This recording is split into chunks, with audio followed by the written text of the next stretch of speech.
Hello to everyone, जय Hind students. आज दोस्तों हम लोग एक ऐसे इंपॉर्टेंट टॉपिक के बारे में बात करने वाले हैं। इंटरनेशनल रिलेशन का ये टॉपिक है जिसके अंदर हम लोग बात करेंगे कि कैसे एक बंदा जो है वो बड़ी बड़ी इकोनॉमीज की करेंसीज को हिला देता है, वो बड़े बड़े पॉलिटिकल पार्टीज को हिला देता है दूसरे देशों की, वो बड़े बड़े फाइनेंशियल क्राइसिस जो है वो दूसरे देशों के अंदर लेकर आ सकता है, वो बड़े से बड़े बैंक को जो है क्रैश कर सकता है। अब ये बैंक का कौन सा नाम मैं ले रहा हूं? बैंक ऑफ इंग्लैंड का नाम ले रहा हूं, जिसको क्रैश करने के पीछे एक व्यक्ति का हाथ था और वो था जॉर्ज सोरस। आपको इस बंदे के बारे में आपको पता होना चाहिए। क्यों? क्योंकि हमारे जो एक्सटर्नल अफेयर मिनिस्टर हैं, हमारे एस जयशंकर साहब, जो सबसे बढ़िया डिप्लोमेसी करते हैं, उन्होंने भी इस बंदे को कहा है कि ये बंदा ओल्ड तो है, रिच है, बिलियनियर, यूएस बिलियनियर है, लेकिन ये बंदा डेंजरस है। अब ये डेंजरस टू इंडिया भी है क्योंकि ये बंदा इंटरनेशनल लेवल पे भारत को टारगेट करता है, भारत के प्रधानमंत्री को टारगेट करता है, प्रधानमंत्री के बारे में कहता है कि ये प्रधानमंत्री हिटलर की तरह है। हिटलर भी क्या करता था? सारी पावर अपने पास रखता था। मोदी साहब भी पूरी पावर अपने पास रखते हैं। अब चलो, इस डिबेट पे तो हम नहीं पढ़ेंगे कि भाई पूरी पावर इनके पास होती है नहीं होती है, ये तो एक बहुत बड़ा डिस्कशन का कारण है। लेकिन ये व्यक्ति जो है भारत के बिलियनियर्स को भी टारगेट करता है, जैसे अदानी साहब हैं, उनको टारगेट करता है। और टारगेट ऐसा नहीं कि अपनी जुबान से टारगेट कर रहा है, हर बार जुबान से तो टारगेट कर रहा है, लेकिन पीछे जो इस बंदे की संस्था है, ओपन सोसाइटी फाउंडेशन, ओएसएफ संस्था है, वो ऐसी ऐसी चीजों को फंडिंग करती है जो टारगेट करे भारत के बिलियनियर्स को और भारत की तरक्की को। तो अब आप बोलेंगे सर ये तो बड़ा जबरदस्त तरीका हो गया। भाई साहब, ये सामने आते हैं, राइट, ये आते हैं बड़ी इंटरनेशनल प्लेटफॉर्म्स में, आते हैं भारत के बारे में कुछ अंट बोल जाते हैं और उसके पीछे जो है प्रूफ भी देते हैं। जैसे मैंने आपको एक दो बार बताया होगा, हिंडनबर्ग रिपोर्ट आपको पता है, बहुत अच्छी बात है। ये सारी चीजें आपको पता होनी चाहिए। अगर नहीं पता ना तो आप किस बात के एस्पिरेंट है? आप डिफेंस एस्पिरेंट है, आपको पता होनी चाहिए। हिंडनबर्ग रिपोर्ट में क्या था आपको पता होगा कि हिंडनबर्ग रिपोर्ट आपका 2023 में आई थी। टारगेट किसको किया था? अदानी को किया। अदानी को कहा कि जी ये वो बंदा है जिसने अपने जो स्टॉक प्राइजेस हैं उनको बहुत बढ़ा चढ़ा के प्राइजेस ओवर प्राइस कर दिया, जिन्होंने सरकारी बैंकों से, भारत के जो सरकारी बैंक्स है, पब्लिक सेक्टर बैंक्स है, उनसे खूब सारा लोन ले रखा है। अब इनको लोन कैसे मिल गया? इतना सारा लोन इनको कैसे मिल गया? क्योंकि इनके जो संबंध है वो किसके साथ है? प्रधानमंत्री के साथ है। मतलब ये अदानी साहब के बारे में ये कह रहे हैं, अदानी साहब हैं यहाँ पे, अच्छा अदानी साहब यहाँ पे नहीं है, लेकिन अदानी साहब के बारे में ये कहते हैं कि अदानी साहब जो है बिल्कुल बिल्कुल करीब है हमारे प्रधानमंत्री के साथ। ठीक है, अब प्रधानमंत्री ने फोन लगाया पब्लिक सेक्टर एसबीआई को, पीएनबी को कि जी इनको पैसा दीजिए, अब वो पैसा दे रहे हैं। ये इनके आरोप है। ये कहते हैं कि भारत एक बहुत ही जबरदस्त केस है, इंटरेस्टिंग केस है। भारत में डेमोक्रेसी तो है, लेकिन भारत का जो प्रधानमंत्री है वो डेमोक्रेटिक नहीं है। ठीक है, इसी वजह से ये सारे जो स्टेटमेंट्स इन्होंने कहे हैं, कहते हैं भारत में क्रोनी कैपिटलिज्म है। अब ये क्रोनी कैपिटलिज्म का कॉन्सेप्ट आपको पता होना चाहिए क्योंकि आपके पेपर में इंपॉर्टेंट है, आपके इंटरव्यू में इंपॉर्टेंट है। क्रोनी कैपिटलिज्म का मतलब क्या होता है? जहां पे जो रूलिंग पार्टी होती है, रूलिंग गवर्नमेंट होती है, ये रूलिंग गवर्नमेंट है, ये रूलिंग गवर्नमेंट कुछ मुट्ठी भर प्राइवेट प्लेयर्स को ही सपोर्ट करती है। कहती है कि जी भैया कोई टेंडर, कोई कॉन्ट्रैक्ट, कोई कुछ भी होगा आगे, जो भी बिजनेसेस, नए सेक्टर्स, ग्रीन एनर्जी जो भी है, वो सारा सारा आपके ऊपर हम दे देंगे, आपको कॉन्ट्रैक्ट दे देंगे, टेंशन लेने की बात नहीं है। तो आप कॉन्ट्रैक्ट हमसे लेंगे, पैसा कमाएंगे, वो पैसा हमें देंगे, हम दोबारा से इलेक्शन लड़ेंगे और आप आगे हम आगे, आप आगे हम आगे, और बाकी जनता मुंह ताकती रहेगी। ये होता है क्रोनी कैपिटलिज्म, जहां पे मुट्ठी भर प्राइवेट प्लेयर्स को जो है क्या दिया जाता है? बेनिफिट दिया जाता है रूलिंग गवर्नमेंट के द्वारा, और वो पैसा कमाते हैं, फिर वो पैसा पॉलिटिकल फंडिंग की जाती है और फिर वही पॉलिटिकल पार्टी आगे सत्ता में दोबारा आती है। This is called crony capitalism. अब ये एक्चुअली में भारत में चल रहा है कि नहीं चल रहा है, ये तो एक बहुत बड़ा डिबेट है, लेकिन ये ऐसे ऐसे आरोप लगाते हैं, है ना। तो इनकी पहले तो हम लोग बैकग्राउंड हिस्ट्री देख लेते कि भैया ये इंसान है कौन। 90 साल से ऊपर की उम्र हो चुकी है इनकी, लेकिन अभी भी इनकी जो स्टेटमेंट होती है उस स्टेटमेंट की वजह से भारत में इंडिया एट वॉर भी आपको सुनने को मिल जाएगा। ये मैं नहीं कह रहा, आप ये सोचेंगे कि ये थंबनेल में ऐसा तड़क भड़क थंबनेल लगा दिया जिससे कि व्यूज आ जाए, नहीं। India at war is a statement of Smriti Irani, जो उस समय मिनिस्टर थी। 2023 22-23 की मैं बात कर रहा हूं, ठीक है। तो इंडिया एट वॉर उन्होंने डिक्लेयर बोला था क्योंकि जॉर्ज सोरस ऐसी बातें कर रहे थे कि ये जो जॉर्ज सोरस की स्टेटमेंट है ये एक्चुअली इंडिया को युद्ध में है, इस तरीके से। तो सबसे पहले जॉर्ज सोरस की बात कर लेते हैं दोस्तों। जॉर्ज सोरस बंदा कौन था? ये हंगरी में पैदा हुआ, एक्चुअल ओरिजिन इसका हंगरी का है, लेकिन ये अमेरिका सेटल हो गया है। अमेरिका में इन्होंने क्या किया, इन्होंने पढ़ाई लिखाई अच्छी खासी की। हेज फंड्स होते हैं उसमें ये काम करते थे। हेज फंड्स का मतलब होता है जो अमीरों के पैसे होते हैं, अमीरों की वेल्थ होती है, उसको मैनेज करना होता है, वहां से रिटर्न लानी होती है, ठीक है। तो उसको ये मैनेज करते थे। फिर उन्होंने अपना खुद का हेज फंड बना लिया क्वांटम फंड्स के नाम से। और फिर उसके बाद क्या होता है दोस्तों, इतना पैसा कमा लेते हैं, इतना पैसा कमा लेते हैं जिसका कोई हिसाब नहीं। अब ये क्या करते हैं 1992 में, ये क्या करते हैं, अपना पैसा तो कमा लिया इन्होंने, अब इन्होंने एक संस्था शुरू कर दी ओपन सोसाइटी फाउंडेशन के नाम से। अब ये जो ओपन सोसाइटी फाउंडेशन है इसका ऑब्जेक्टिव क्या है? वैसे ऑब्जेक्टिव सामने जो देखने को मिलता है वो ये है कि ये ओपन सोसाइटी फाउंडेशन काम करती है दूसरे देशों के अंदर डेमोक्रेसी, लोकतंत्र को लाने के लिए, ह्यूमन राइट्स को लाने के लिए। मतलब अच्छा अच्छा काम ही करती है, जो यहां पे लिखा हुआ है, डेमोक्रेसी लाने के लिए, ह्यूमन राइट्स के लिए बात करने के लिए। ओपन सोसाइटी मतलब सबको अधिकार होना चाहिए, शुडंट बी कि एक बंदा हो, अथॉरिटी पूरी उसके पास हो और बाकी सारे उसके मतलब सारे लोग जो है वो बेचारे ऐसे ही रहे। There should be a openness, there should be a democracy, there should be this। अब देखिए ये बंदा यही कहता है कि भारत में डेमोक्रेसी है तो सही, लेकिन इसका खुद का लीडर डेमोक्रेटिक नहीं है। भारत में दोबारा से डेमोक्रेसी लाने की जरूरत है। अरे भाई क्या बातें कर रहे हो यार, दोबारा से डेमोक्रेसी का मतलब क्या है? रिवाइवल ऑफ डेमोक्रेसी ये कहते हैं।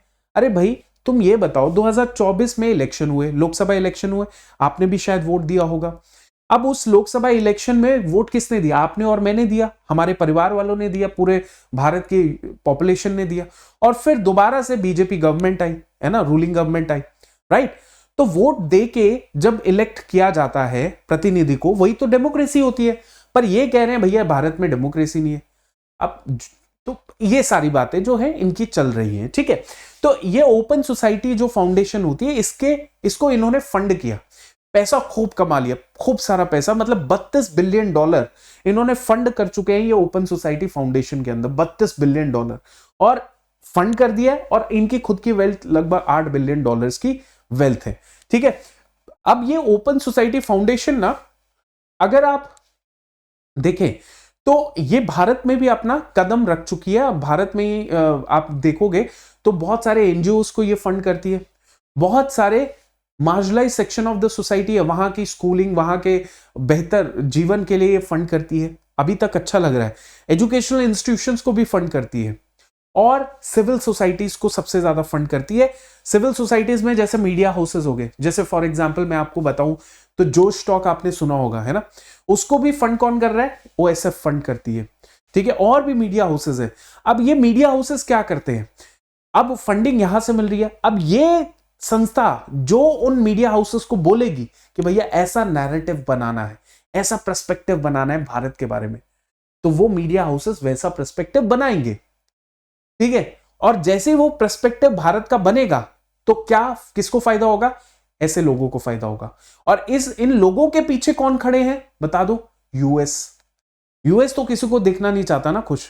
तो यूएस सामने तो लड़ेगा नहीं भारत से कि भारत इतनी तरक्की क्यों कर रहा है। भारत में तो यार पॉलिटिकल स्टेबिलिटी आ चुकी है, इकोनॉमिक स्टेबिलिटी आ गई है। भारत में जो पहले का समय नहीं था, पहले क्या, यूएस कंपनी भारत में आ रही है, सारी चीजों में इन्वेस्टमेंट हो रही है और खूब पैसा कमा के भारत से बाहर अपने देश में ले जा रही है। गूगल, माइक्रोसॉफ्ट क्या है एग्जाम्पल, फेसबुक, ये सब क्या है एग्जाम्पल। पर अब क्या है, भारत के जो बिलियनर्स हैं वो क्या कर रहे हैं? वो अपने अब जो नए सेक्टर्स है, ग्रीन एनर्जी सेक्टर, उसमें भारत के बिलियनर ही आगे बढ़ चढ़ के काम कर रहे हैं। भारत के बिलियनर डिफेंस सेक्टर में भी काम कर रहे हैं, तो थोड़ी बहुत तो मिर्ची लगेगी ना। अब मैं आपको एग्जांपल देता हूं, अदानी है, अदानी साहब ग्रीन एनर्जी सेक्टर में इन्वेस्टमेंट, खूब सारी इन्वेस्टमेंट कर रहे हैं।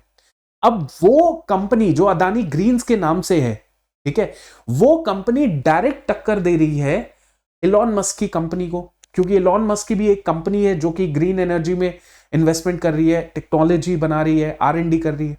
तो भैया यूएस वर्सेस इंडिया चल रहा है, तो भारत एक तरीके से खुद उठने की कोशिश कर रहा है, तो मिर्ची तो लगेगी ना यूएस को, नहीं तो वो सुपर पावर कैसे बनेगा, आप समझ रहे हैं। तो he is just like an age face, पीछे इंटेंशन तो यूएस की चल रही है, आप देख लीजिए, इवेंट्स को देख लीजिएगा, आपको पता चलेगा। अब देखिए कैसे मैं ये सारी चीजों को निष्कर्ष निकाल रहा हूं, कैसे मैं बता रहा हूं आपको, क्यों, क्योंकि मैंने आपको हिंडनबर्ग रिपोर्ट के बारे में बोला। हिंडनबर्ग रिपोर्ट आई, उसने बोला कि जो अदानी के मैनेजमेंट है पूरी खराब है, अदानी जो है उसने बैंकों से लोन ले रखा है, अपने जो शेयर प्राइस की वैल्यू है उसको ओवर प्राइस करके इन्वेस्टर्स को दिखा रहा है, झूठे मूठे वादे करके इन्वेस्टर से पैसा ले रहा है, ये सब उसने बोला, ठीक है। और जैसे बोला तो उसके बाद क्या हुआ, अदानी शेयर्स नीचे गिरे। अदानी शेयर्स जब नीचे गिरे तो दोबारा से उठे, आप देखिएगा दोबारा से उठे, शेयर मार्केट में उनके शेयर्स दोबारा से उठे, और फिर दोबारा से हिंडनबर्ग रिपोर्ट आ गई 2024 में, जनवरी फरवरी में दोबारा से रिपोर्ट आ गई अगस्त 2024 में हिंडनबर्ग रिपोर्ट दोबारा से आ गई, और दोबारा से उसने टारगेट किया कि भैया ऐसा ऐसा कुछ होगा, कि ये खराब चल रहे हैं, ये वो फलाना, ठीक है। तो ये रिपोर्ट आ गई। फिर एक और रिपोर्ट हाल फिलहाल में आई है, OSSF report. Let me tell you, OSSF report जो है वो भी एक रिपोर्ट है जो मैं आपको दिखाना चाहता हूं। तो OSSF रिपोर्ट क्या है, लेट मी टेल यू। हाँ, OSSF रिपोर्ट जो है रिसेंटली आपको देखने को मिली है, जहां पे आपको OSSF रिपोर्ट का मतलब है organise crime and corruption reporting project. अब ये रिपोर्ट के अंदर भी इसने अदानी को घेरा, दोबारा से घेर लिया। अब मैं आपको बताता हूं क्यों मैं ऐसा कह रहा हूं कि ये जो बाहर की ताकतें हैं ये हमें नीचे करना चाहती है। क्यों? क्योंकि Hindenburg report, OSSF report, both the reports are actually funded by OSF, जो जॉर्ज सोरस की संस्था है। अब वो फंड कर रहा है इन रिपोर्ट्स को, और वो टारगेट कर रहा है इंडिया और इंडिया की प्रोग्रेस और अदानी को। तो ये रिपोर्ट भी क्या बोलेंगी, यही तो कहेंगी कि भैया अदानी गलत कर रहे हैं। और इसकी वजह से क्या हो रहा है, इसकी वजह से क्या हो रहा है कि जो शेयर मार्केट होती है ना, वो सेंटिमेंट्स पे चलती है। अब देखिए, जैसे हिंडनबर्ग रिपोर्ट आई, कब आई दोस्त, जनवरी 2023 में। यहां पे शेयर प्राइस था, यहां से नीचे गिरते गिरते गिरते गिरते यहां तक पहुंच गया, 3800 से लेके 2400 रुपए में पहुंच गया, और बिलियंस ऑफ डॉलर का नुकसान उस समय शेयर मार्केट में अदानी को हुआ था, है ना। फिर दोबारा से ऊपर उठा था, फिर से हिंडनबर्ग रिपोर्ट आ गई, अब OSSF रिपोर्ट आ गई। तो ये सारी चीजें चल रही हैं, राइट। अब इसी को लेके और जो बेसिकली इनकी जो स्टेटमेंट्स है, जॉर्ज सोरस की जो स्टेटमेंट्स है, इन सारी चीजों को लेके स्मृति ईरानी ने ये स्टेटमेंट दी थी that Smriti Irani describes George Soros comments as war on India, ठीक है, वॉर ऑन इंडिया, अंडरस्टूड। तो इस तरीके से ये एलिगेशंस लगे। अब जो OSSF की रीसेंट रिपोर्ट है, इसमें अभी हाल फिलहाल में चर्चा हुई, विंटर सेशन चालू हो गया, और इस चर्चा के अंदर अब राहुल गांधी भी घिर चुके हैं। क्योंकि राहुल गांधी, आप स्टार्टिंग से लेके आज तक अगर देखोगे उनकी जुबान में सिर्फ दो बातें होती हैं, एक मोदी जी और अदानी जी जो है साथ में मिलके भारत को बर्बाद कर रहे हैं। मोदी अदानी, ये बस उनके जुबान पे होता है और कुछ नहीं होता, मोदी और अदानी। और सही सेम बात जो है वो भी कह रहे हैं, ठीक है, मोदी और अदानी को टारगेट कर रहे हैं।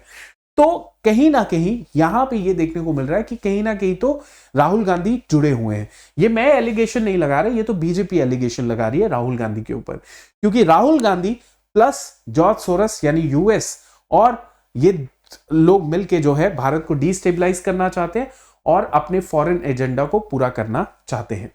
अब देखिए, मैं एक और एग्जाम्पल देता हूं आपको, ठीक है, मैं एक और एग्जाम्पल देता हूं। अभी रिसेंटली अदानी साहब के ऊपर यूएस कोर्ट में इंडाइक्टमेंट का चार्ज लगा था।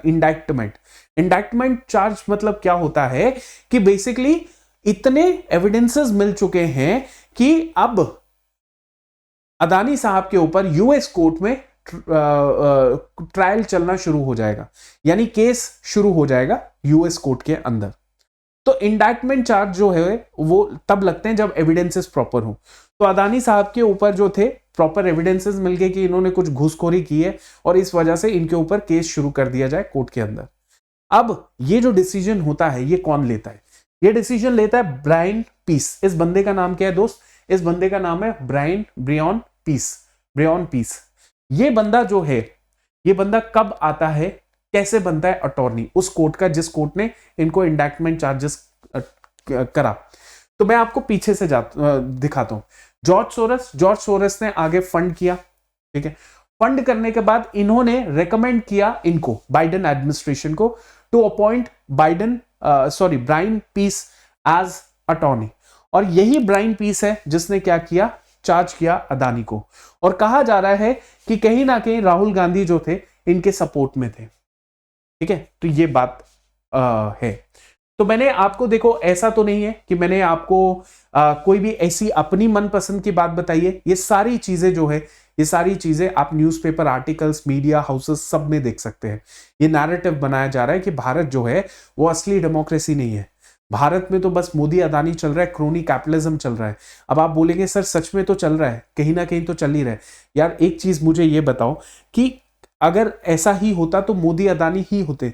ये जो बाकी बिलियनियर्स जो इतने सालों से अपना पूरा बिजनेस हाउस सेटअप करके बैठे हैं वो अभी भी स्टैब्लिश्ड हैं। और अगर भारत के बिलियनियर्स को हिट सपोर्ट नहीं किया जाएगा तो how they will enter into a new sector? वो कैसे एंटर करेंगे नए सेक्टर में जहां पे इतना इन्वेस्टमेंट, इतना पैसा, इतना सब कुछ चाहिए? कहां से फिर भारत में जॉब क्रिएशन होगी? नहीं तो ये गूगल, माइक्रोसॉफ्ट और ये एलॉन मस्क ही सब भारत से लूट जाएंगे। तो आपका क्या थॉट प्रोसेस है मुझे जरूर बताइएगा। आपको क्या लगता है ये जरूर बताइएगा। और दोस्तों आप कोई भी डिफेंस का कोर्स लेना चाहते हैं, ठीक है, या फिर अड्डा का कोई भी कोर्स लेना चाहते हैं तो आप क्या करेंगे, आप अड्डा 24/7 की वेबसाइट चले जाओ या एप्लीकेशन में चले जाओ और वहां पे जहां पर भी ऑफर्स हैं, जहां पर भी कोड ऑलरेडी लगा है उसको डिलीट करके आप कोड लगाएंगे Y588। तो ये कोड आप जरूर इस्तेमाल कर लीजिएगा, Y588। इसमें आपको मिलेगा मैक्सिमम डिस्काउंट, ठीक है। तो आई होप इतनी जो मेहनत आपके लिए मैंने की है, आपको उस मेहनत का फायदा मिला होगा, आपको अंडरस्टैंडिंग मिली होगी who is George Soros. And बस इसी के साथ जो है मैं सेशन को एंड करता हूं। Thank you so much and जय हिंद।